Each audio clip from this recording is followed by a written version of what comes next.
पिंपरी चिंचवड शहरातील काही अनधिकृत बांधकामांवरती कारवाई करण्यात आली.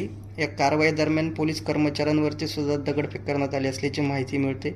या प्रकरणी किती जणांवरती आतापर्यंत गुन्हा दाखल करण्यात आलाय, कोणाला ताब्यात घेतलंय का, आणि किती पोलीस कर्मचारी जखमी आहेत?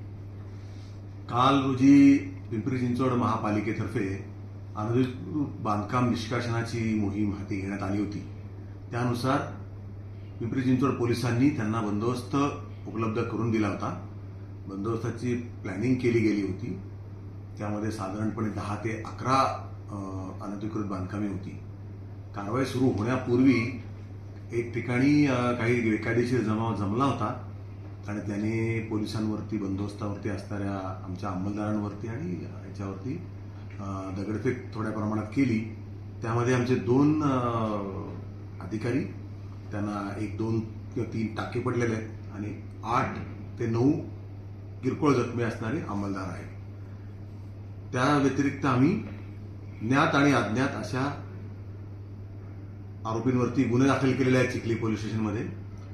काल रात्रीपर्यंत आम्ही 36 लोकांना अटक केलेली आहे, ताब्यात घेतलेलं आहे.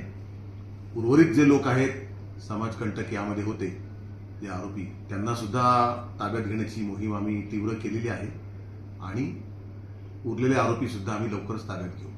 हे जे अननोन आरोपी आहेत त्यांची संख्या किती? कारण मॉब तर खूप होतात, 300 ते 500 जणांवरती गुन्हा दाखल अंदाजे सगळेच मॉब रायटमध्ये सामील होता असं म्हणणं योग्य होणार नाही.